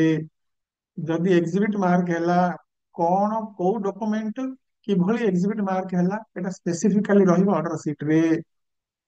ବେଳେ ବେଳେ ଲେଖି ଦିଅନ୍ତି କଣ ଯେ ଆପଣ ମାନେ ଲେଖୁଥିବେ ଏକ୍ସିବିଟ 1 2 3 ବା so and so is marked, clearly ଲେଖନ୍ତି ନାହିଁ ଯେ ଏଇ ପେପରଟା ଏକ୍ସିବିଟ 1 ହେଲା, ଏଇ ପେପରଟା ଏକ୍ସିବିଟ 2 ହେଲା, ବା ୱିଟନେସ୍ ର ନାଁ ହଉଛି ଏଇଆ। ଏଇ ଜିନିଷଟା ଲେଖନ୍ତି ନା ଅନେକ ସମୟରେ, ଟୁ ୱିଟନେସ୍ ଆଜ ପ୍ରେଜେଣ୍ଟ। କିନ୍ତୁ ମୁଁ ଚାହୁଁଛି ବା ଜିଆରଏସ ରେ ଲେଖା ହେଇଛି ସାକ୍ଷୀର ନାଁ ଅର୍ଡର ସିଟ ରେ ରହିବ। ନମ୍ବର 2 ହେଲା କୋଉ ଡକୁମେଣ୍ଟ କିଭଳି ମାର୍କ ହେଲା, ସ୍ପେସିଫିକାଲି ଯେ ଏଇ ଡକୁମେଣ୍ଟଟା ଏକ୍ସିବିଟ ଏଇଆ ହେଲା, ୟାର ସିଗ୍ନେଚର ଏଇଆ ହେଲା, ନେକ୍ସଟ ଡକୁମେଣ୍ଟର ଏକ୍ସିବିଟ ଏଇଆ ହେଲା, ପୁଣି ସେ ଏକ୍ସିବିଟ ୱିଥ ଅବଜେକ୍ସନ ହେଲା ନା ୱିଥଆଉଟ ଅବଜେକ୍ସନ ହେଲା, ସେଟା ଜରୁରୀ ଲେଖିବେ ଅର୍ଡର ସିଟ ରେ। ଏସବୁ ମୁଁ ଜିଆରସିଓ ରୁ କୋଟ କରିଛି।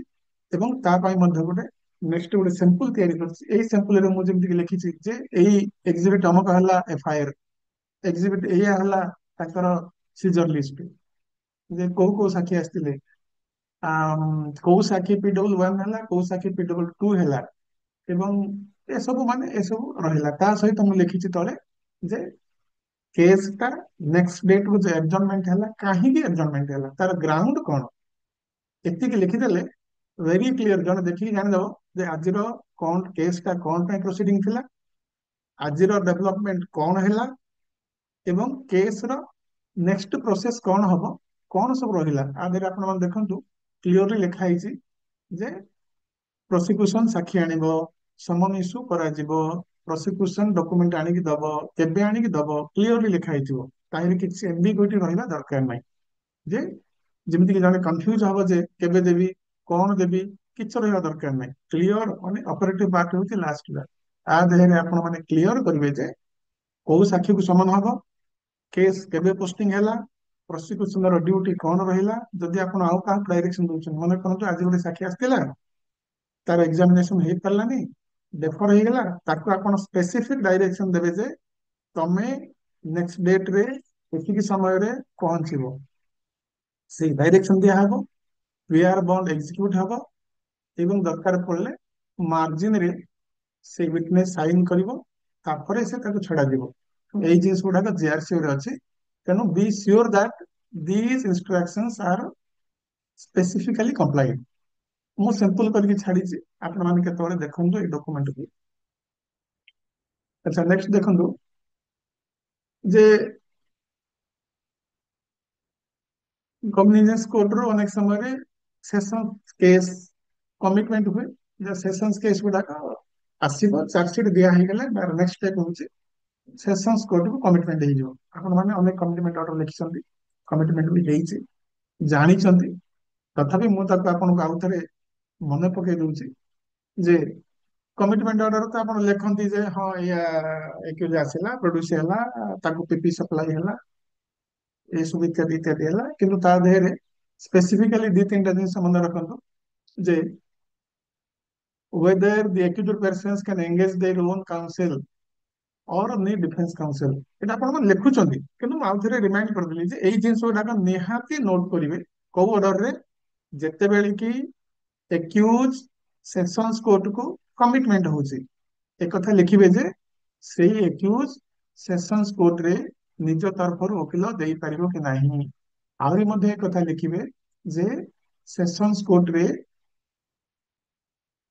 ଏଇ କେସ୍ ଟ୍ରାଏଲ ବେଳେ ଇଣ୍ଟରପ୍ରିଟର ଦରକାର କି ନାହିଁ, କାରଣ ତାଙ୍କର ଯଦି ଲାଙ୍ଗୁଏଜ ଅଲଗା ହେଇଥିବ ହୁଏତ ଦରକାର ପଡିବ। ସେ କଥା ଏଇ ଅର୍ଡର ସିଟ ରେ ନୋଟ କରିଦେବା ଜରୁରୀ, ସୋ ଦ୍ୟାଟ କଣ ହବ ଯେ ଏଇ କେସ୍ କମିଟମେଣ୍ଟ ହେଇଗଲା ପରେ ସେସନ୍ସ କୋର୍ଟ କଣ କରିବେ, ଇନ୍ ଆଡଭାନ୍ସ ଇଣ୍ଟରପ୍ରିଟର ଯୋଗାଡ଼ କରିବେ, ଷ୍ଟେଟ ଡିଫେନ୍ସ କାଉନସିଲ ଯୋଗାଡ଼ କରିବେ। ସେଟା କେତେବେଳେ ସମ୍ଭବ ହବ, ଆପଣଙ୍କର ଅର୍ଡର ସିଟ ରେ ସେଟା ମେନସନ ହେଇଥିଲେ ହିଁ ସେଇ ଜିନିଷଟା ହେଇପାରିବ। ତେଣୁ ମୁଁ କଣ କହୁଛି, କମିଟମେଣ୍ଟ ଅର୍ଡରରେ ଆପଣ ତ ସବୁ ନୋଟ କରୁଛନ୍ତି, ଏଇ ଦିଟା ଜିନିଷ ଜରୁରୀ ନିହାତି ନୋଟ କରିବେ, ଷ୍ଟେଟ ଡିଫେନ୍ସ କଥା, ଇଣ୍ଟରପ୍ରିଟର କଥା। ତାହାର ସିମ୍ପଲ ମଧ୍ୟ ମୁଁ ଗୋଟେ ଏଇ ସ୍ଲାଇଡରେ କରିଛି। ଏଇଟା ଆପଣ ମାନେ ପ୍ରାୟତଃ କରିଛନ୍ତି, ଜାଣିଛନ୍ତି, ଅଧିକାଂଶ କେ କୋର୍ଟରେ ଏଇ ଫର୍ମୁଲା ଅବଜର୍ଭ କରୁଛନ୍ତି, ପ୍ରାୟ ଭୁଲ ହୁଏନି। ତଥାପି ମୁଁ ଆପଣଙ୍କୁ ରିମାଇଣ୍ଡ କରିଦେଲି ନୂଆ ପିଲାଙ୍କ ପାଇଁ, ଯୋଉମାନେ ବିଗିନର୍ସ ସେମାନେ ଜାଣିବା ଦରକାର ଯେ ଏଇଆ ଜରୁରୀ। ଆଚ୍ଛା ନେକ୍ସଟ ମୁଁ ଲେଖିଲି ଗୋଟେ ସିମ୍ପଲ କରିଛି ଯେ ଏକ୍ସାଇଜ କେସରେ କିମ୍ବା ଫରେଷ୍ଟ କେସରେ ଗୋଟେ ଏକ୍ୟୁଜ ଫରୱାର୍ଡ ହେଲା, ଫରୱାର୍ଡ ହେଲା ପରେ କୋର୍ଟ ପେପର ଦେଖିଲେ, ତାକୁ ରିମାଣ୍ଡ କଲେ, ଯଦି ତାର ବେଲ ପିଟିସନ ମୁଭ ହେଲା ବେଲ ପିଟିସନ ଟା ଡିଲ୍ କରିବେ। ଏଠୁ ମୁଁ ଖାଲି ଆପଣ କାହିଁକି ଲେଖିଲି ଯେ ମୁଁ କହୁଛି ଏଭଳି ମ୍ୟାଟରରେ ବେଲ ପିଟିସନ ଯଦି ଡିଲ୍ କରିବେ, ବେଲ ପିଟିସନ ଡିଲ୍ କରିବାଟା ହଉଛି ଜୁଡିସିଆଲ ଅର୍ଡର, ବାକି ପାର୍ଟ ହଉଛି ଫର୍ମାଲ ଅର୍ଡର। ଆପଣ ବେଲ ପିଟିସନ ଫାଇଲିଂ ଯାଏଁ ଆପଣ କହିବେ ଯେ ଫର୍ମାଲ ଅର୍ଡର ଆପଣ ଲେଖିଦେଇ ପାରିବେ, କିନ୍ତୁ ବେଲ ପିଟିସନ ଫାଇଲ ପରେ ହାର୍ଡ ପରେ କଣ ଅର୍ଡର ହବ ସେଟା ହଉଛି ଜୁଡିସିଆଲ ଡିସ୍କ୍ରିପସନ। ସେଟା ପିଓ ଅର୍ଡର କରିବେ, ଡିକ୍ଟେସନ ବା ଯାହା କିଛି ହବ।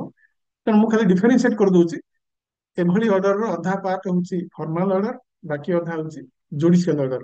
ଜୁଡିସିଆଲ ଅର୍ଡର ଉପରେ ଆମେ ଯିବାନି, ସେଇଟା ପିଓ ମାନେ ବେଟର ଜାଣିଛନ୍ତି ଜୁଡିସିଆଲ ଅର୍ଡର କେମିତି ଲେଖା ହବ। ସେଟା ସେ ଡିଲ୍ କରିବେ। ଆପଣଙ୍କର କାମ ହେଲା ଫର୍ମାଲ ଅର୍ଡର ପାର୍ଟଟା ଆପଣ ଲେଖିବେ ଯେ କଣ ପାଇଁ କେସ୍ ଥିଲା। ଯଦି ବେଲ୍ ହେଲା ତ ହେଲା, ନହେଲା ବେଲେ ନେକ୍ସଟ ରହିବ ଚାର୍ଜସିଟ୍ ପାଇଁ ରହିଲା କି ଫାଇନାଲ ପିଆର ପାଇଁ ରହିଲା କି ଆଉ କଣ ପାଇଁ ରହିଲା ସେଟା ଆପଣ ନୋଟ୍ କରିବେ।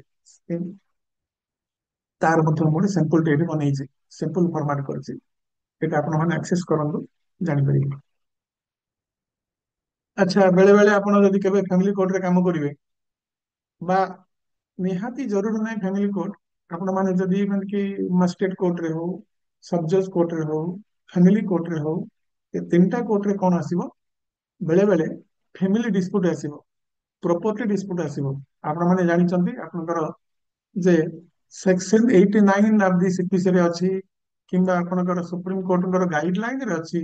କୌଣସି ଗାଇଡ ଲାଇନ, ଯେ ସେଇଠି କହିଛନ୍ତି ଯେ all matrimonial disputes including maintenance, custody, guardianship, etc., etc., should normally be referred to mediation। ତେଣୁ ଏଭଳି ମ୍ୟାଟର ଯଦି ଆସେ, ସୁପ୍ରିମ କୋର୍ଟଙ୍କର ଡାଇରେକ୍ସନ ଅଛି ଯେ ଏଭଳି ମ୍ୟାଟରକୁ ଟ୍ରାଏଲ ହବା ଆଗରୁ ମେଡିଏସନ କୁ ରେଫର କରାଯିବ, ମେଡିଏସନ କୁ ଥରେ ପଠାଯିବ, ସେଇଠି ଗୋଟେ ଟ୍ରାଏଲ କରିବେ ଯେ, ଗୋଟେ ଟ୍ରାଏଲ କରିବେ ଯେ ଉଭୟ ପକ୍ଷ ମଧ୍ୟରେ ସେଟଲମେଣ୍ଟ ହେଇପାରିବ କି। ତେଣୁ ସେମିତି ଗୋଟେ ଅର୍ଡର ଆପଣ କରିବେ ଯେ ଉଭୟ ପକ୍ଷ ଆପିୟର କଲେ, ଆପିୟର କଲା ପରେ ଆପଣ ପିଓଙ୍କୁ ଜଣେଇବେ, ଯାହାକୁ ରେଫର କରିବେ କି, ଯଦି ପୁଅ ରାଜି ହୁଅନ୍ତି ସେ ମ୍ୟାଟରକୁ ରେଫର କରାହବ, ମିଡିଏସନ ସେଣ୍ଟରକୁ ପଠାହବ। ଦି ପକ୍ଷକୁ ଡାଇରେକ୍ସନ ଦିଆହବ ଯେ ଉଭୟ ପକ୍ଷ ଯାଇକି ମିଡିଏସନ ସେଣ୍ଟରରେ ଆଟେଣ୍ଡ କରନ୍ତୁ, ଆପଣଙ୍କ ଭିତରେ ମିଡିଏସନ ହବ, ଯଦି ସେଟଲମେଣ୍ଟ ହେଲା ତ ଓକେ, ସେଟଲମେଣ୍ଟ ନ ହେଲେ ଏଗେଇନ ଫେରି ଆସିବ, ଟ୍ରାଏଲ ହବ। ତେଣୁ ଏଇଟା ତ ହବା କଥା ନିହାତି। ଯଦି ଏଭଳି ଅକେଜନ ଆସେ, ତା ପାଇଁ ମଧ୍ୟ ମୁଁ ଗୋଟେ ସାମ୍ପଲ ଅର୍ଡର ବନେଇଛି। This is the sample order. କେତେବେଳେ ଏଇଟା, ବିଶେଷ କରିକି ମ୍ୟାଟ୍ରିମୋନିଆଲ ଡିସ୍ପ୍ୟୁଟ ଯଦି ଆସେ, ପ୍ରପର୍ଟି ଡିସ୍ପ୍ୟୁଟ ଯଦି ଆସେ, କୋର୍ଟଙ୍କ ପାଖରେ ଗୋଟେ ମ୍ୟାଣ୍ଡେଟ ଅଛି, ସିଏ ମିଡିଏସନ ସେଣ୍ଟରକୁ କେସକୁ ରେଫର କରିବେ। ରେଫର କରିବା ବେଳେ ଯୋଉ ଅର୍ଡର ସିଟ୍ ହୁଏ, ଏଇ ଅର୍ଡର ସିଟ୍ ର ଫର୍ମାଟ ହଉଛି ଏଇଆ। ଆପଣ ମାନେ ତାକୁ ଦେଖନ୍ତୁ, ଆକ୍ସେସ କରନ୍ତୁ, ଏଭଳି ଅର୍ଡର ସିଟ୍ ହବ। କେସ୍ ଟା ଯିବ ମିଡିଏସନ ସେଣ୍ଟରକୁ, କେସ୍ ତ ଯିବନି, ଅର୍ଡର ସିଟ୍ ର ଏକ୍ସଟ୍ରାକ୍ଟ ଯିବ, କିଛି ପେପର ଯିବ, ମିଡିଏସନ ସେଣ୍ଟରରେ ସେଟା ଡିଲ୍ ହବ। ତେଣୁ ଏଇଟା ଆପଣ ୟାର ବେସ୍ ଜାଣନ୍ତୁ। ୟାର ବେସ୍ ହଉଛି section 89 of the CPC as well as mandate of honourable Supreme Court of India. This is the format. ଆଚ୍ଛା, ନେକ୍ସଟ ହଉଛି ସେମ୍। ମନେ କରନ୍ତୁ ଆପଣଙ୍କର ଲୋକ ଅଦାଲତ, ଲୋକ ଅଦାଲତରେ କଣ ହୁଏ, ସେଟଲମେଣ୍ଟ ହୁଏ। ଆପଣ ମାନଙ୍କର ଲୋକ ଅଦାଲତରେ ମନେ କରନ୍ତୁ ଗୋଟେ ପେଟି ଅଫେନ୍ସ ଫାଇନ କରିକି ଡିସ୍ପୋଜାଲ କରୁଛନ୍ତି, ଆପଣ ମାନେ ଜାଣିଛନ୍ତି ବେଟର, ତାର ଗୋଟେ ଅର୍ଡର ସିଟ୍ ଆଜିକାଲି ମାନ୍ୟବର ହାଇକୋର୍ଟଙ୍କର ଗୋଟେ ଫର୍ମାଟ ଅଛି, ସେଟା ଆପଣ କରନ୍ତି, ଚାଲିଛି। କିନ୍ତୁ ଯଦି ଫ୍ୟାମିଲି କୋର୍ଟ ଭଳିଆ ମ୍ୟାଟର, ମ୍ୟାଟ୍ରିମୋନିଆଲ ଡିସ୍ପ୍ୟୁଟ ରେ ସ୍ୱାମୀ ସ୍ତ୍ରୀ ଆସିଲେ, ଡିସ୍ପ୍ୟୁଟ ଥିଲା, ତାଙ୍କ ଭିତରେ ଗୋଟେ ସମାଧାନ ହେଇଗଲା, ସେମାନେ ମିଳିମିଶିକିରି ମିଶିଗଲେ, ସେଟଲମେଣ୍ଟ ହେଇଗଲା, ସେତେବେଳେ ଏଇ ଯୋଉ ସେଟଲମେଣ୍ଟ ବା ରିୟୁନିୟନ ଫ୍ୟାମିଲି କୋର୍ଟରେ ଡିଲ୍ ହବ, ତାର ଗୋଟେ ଅର୍ଡର ସିଟ୍ ହବ, ବା ଡିସ୍ପୋଜାଲ ଅର୍ଡର କହନ୍ତି, ବା ସେଟା ହଉଛି ଲୋକ ଅଦାଲତ ଅର୍ଡର। ତେଣୁ ସେଇ ଅର୍ଡରଟା କେମିତି ହେଇପାରିବ, ତା ପାଇଁ ମଧ୍ୟ ମୁଁ ଗୋଟେ ସିମ୍ପଲ କରିଛି। ସେସବୁ ପାର୍ଟି ନା ବ୍ଲାଙ୍କ ଛାଡିଛି, କିନ୍ତୁ ଭିତରେ କଣ୍ଟେଣ୍ଟ ଲେଖିଛି ଯେ ଫ୍ୟାମିଲି କୋର୍ଟର ଗୋଟେ ମ୍ୟାଣ୍ଡେଟ ଅଛି, ଫ୍ୟାମିଲି କୋର୍ଟର ଗୋଟେ ମ୍ୟାଣ୍ଡେଟ ମଧ୍ୟ ଅଛି, section 9 of the family court. ତା ଦେହରେ କହିଛନ୍ତି ଯେ ଫ୍ୟାମିଲି କୋର୍ଟ ପ୍ରଥମେ ଟ୍ରାଏ କରିବେ ଉଭୟ ପକ୍ଷ ମଧ୍ୟରେ ଗୋଟେ ସେଟଲମେଣ୍ଟ କରିବା ପାଇଁ। ଯଦି ସେଟଲମେଣ୍ଟ ହେଇଗଲା, କେସ୍ ଆଉ ଟ୍ରାଏଲ ହବନି, କମ୍ପ୍ରମାଇଜ ବେସିସରେ ଡିସ୍ପୋଜାଲ ହେଇଯିବ। ଯଦି ସେଇଆ ହୁଏ, ତେବେ ତାର ସିମ୍ପଲ ଅର୍ଡର ହଉଛି ଏଇଆ। Simple order for reunion of a couple in Lok Adalat. ସ୍ୱାମୀ ସ୍ତ୍ରୀ ଭିତରେ ମିଳାମିଶା ହେଇଗଲା, ତାର ଅର୍ଡର ସିଟ୍ କେମିତି ହବ, ଲୋକ ଅଦାଲତରେ ବା ଫ୍ୟାମିଲି କୋର୍ଟରେ ମଧ୍ୟ। ଫ୍ୟାମିଲି କୋର୍ଟରେ ପ୍ରତିଦିନ ଯାହା ହୁଏ ସେଟା ଲୋକ ଅଦାଲତ ସାଙ୍ଗେ ସମାନ। ଲୋକ ଅଦାଲତରେ ହେଲେ ଯୋଉ ଫର୍ମୁଲା ହବ, ଡେ ଟୁ ଡେ କୋର୍ଟରେ ମଧ୍ୟ ଫ୍ୟାମିଲି କୋର୍ଟରେ ଏଭଳି ଅର୍ଡର ହେଇପାରିବ ଯେ ଉଭୟ ପକ୍ଷ ଭିତରେ ବୁଝାମଣା ହେଇଗଲା, ସେମାନେ ମିଶିଗଲେ, ତେଣୁ କେସ୍ ଡିସ୍ପୋଜାଲ ହେଇଗଲା। ଏଠି ମୁଁ ଲେଖିଛି ଲୋକ ଅଦାଲତ। ଲୋକ ଅଦାଲତ ବଦଳରେ ରେଗୁଲାର କୋର୍ଟରେ ମଧ୍ୟ ହେଇପାରିବ।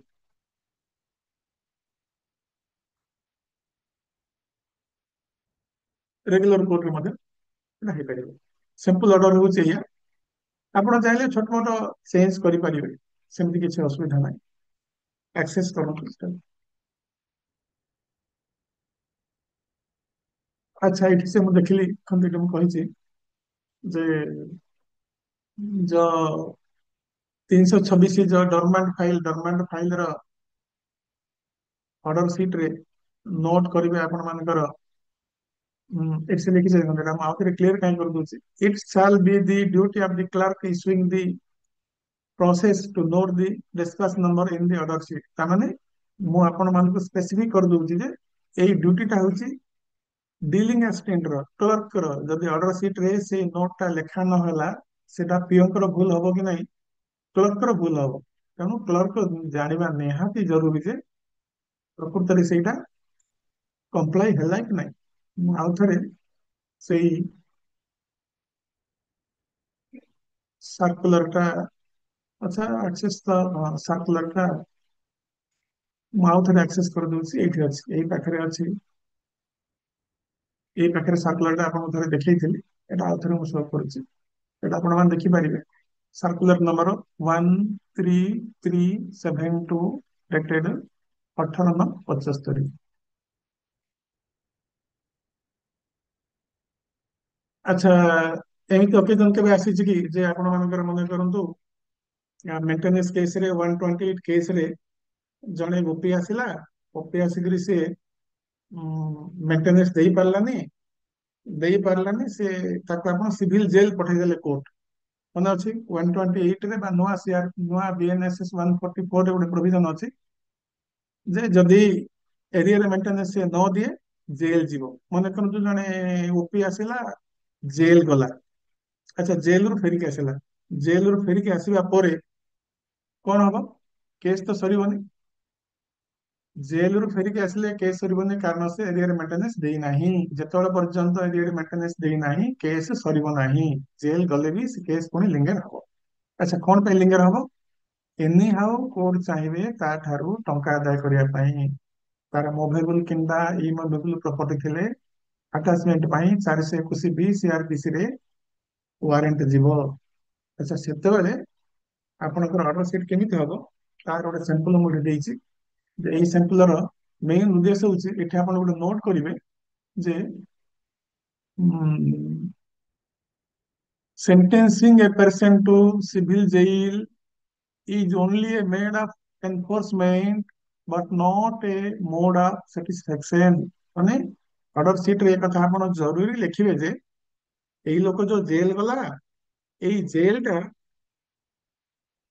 एरियर मेंटेनेंस बदले से गलानी जेमति कि फाइन बदले जने जेल गले आपण क्रिमिनल केस रे फाइन दे पारलानी डिफॉल्ट सेंटेंस पड़े गला काम चली गला सेमिति हुइनी तेणु सेई कथाटा आपण ऑर्डर सीट रे नोट करिवे जे जेल गले सुधा एरियर मेंटेनेंस दबार लायबिलिटी तार जाई नहीं जेल सिविल जेल दिबा परे सुधा ही इज लायबल टू पे दी एरियर मेंटेनेंस ए कथाटा ऑर्डर सीट रे नोट करिवे सो दैट जने जानिबे जे जने लोक जेल गला परे मध्य काहे कि ताको वारंट दिबो जने कहबोनी आज्ञा मु जेल गली तथापि आउ थे माने मोर आउर पूरी संपत्ति अटैच हबो यस से कथा काहे कि सेरा नोट करिवे सेटा मु लिखिछि sentencing a person to civil jail is only a mode of enforcement but not a mode of satisfaction एटा लेखिकरी आपण कहिबे जे कोर्ट नोट करिवे जे तेणु तमे जेल गले सुधा तमे टंका दबाको बाध्य तेणु तम विरुद्ध रे 421 बी सीआरपीसी रे वारंट जाउची ए सबु बेंच क्लर्क वा बिलिंग असिस्टेंट जानिले गोटे सुंदर ऑर्डर सीट ही पारिबो जस्टिफाइंग ऑर्डर सीट ही पारिबो ऑर्डर सीट रे प्रॉपर ग्राउंड लिखा हो जे जने लोक जेल रु फेरिबा परे मध्य काहे कि आ थरे ता नारे वारंट जीवो ए कथा ऑर्डर सीट रे क्लियर होगा दरकार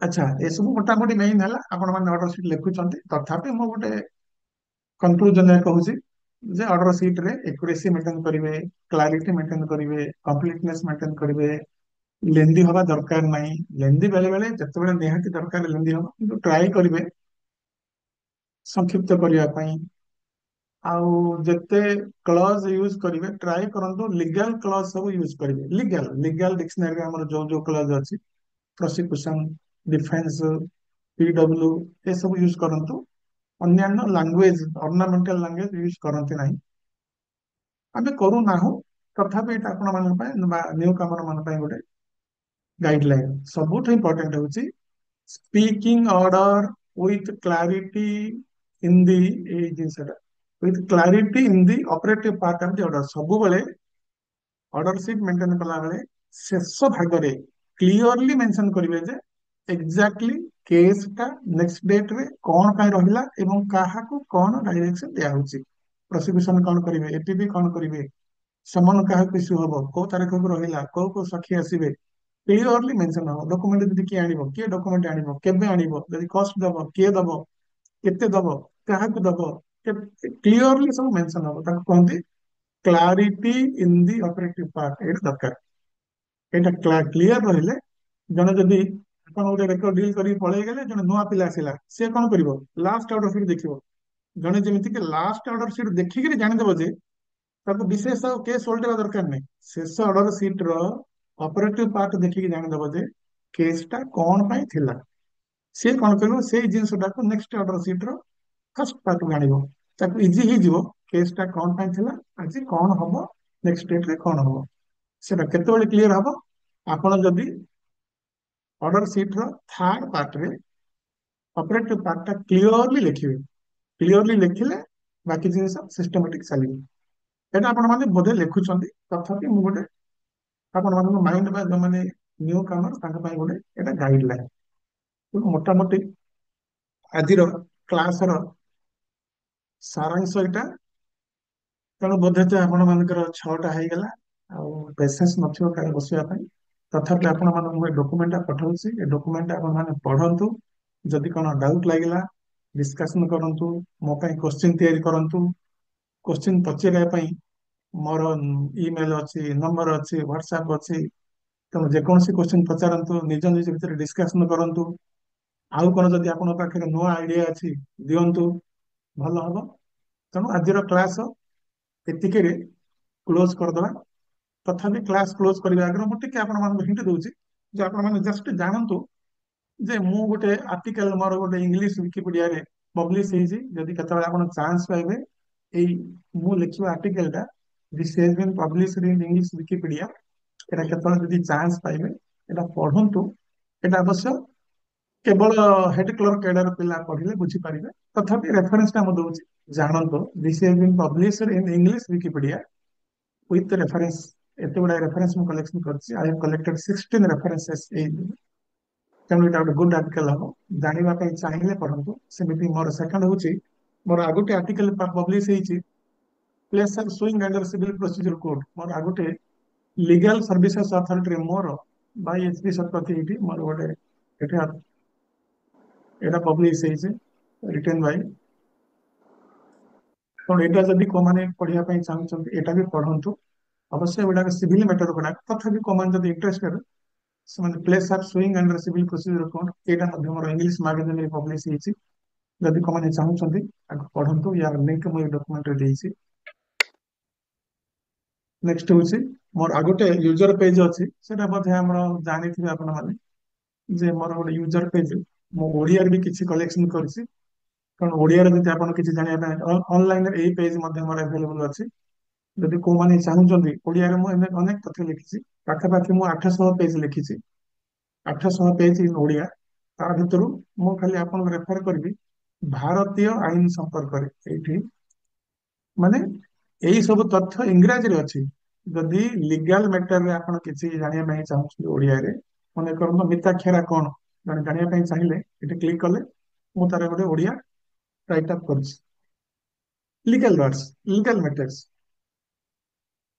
तेणु सेମିତି अनेक जिनिस ता देहरे अछि तेणु सेगुडा आपण ट्राई करନ୍ତୁ मु लिंक देइछि ए डॉक्यूमेंट रे आपण चाहिले एक्सेस करि परिबे अच्छा थैंक यू आपण माने प्राय पाखा पाखी घंटाए बसिले आपनकर पेशेंस को मु धन्यवाद दउछि तेणु भाबुछि आजिर क्लास एतिकरे क्लोज करिवा जदि भविष्य रे केबे ओकेजन आसे आजिर क्लास लिमिट हला केवल मैजिस्ट्रियल कोर्ट रे ऑर्डर शीट पई किन भविष्य रे केबे जदि चांस मिले सेशंस कोर्ट रे ऑर्डर शीट केमिति हबो सिविल कोर्ट रे ऑर्डर शीट केमिति हबो सेटा में भविष्य रे जदि सुजोग मिले डिस्कशन करिवा थैंक यू सर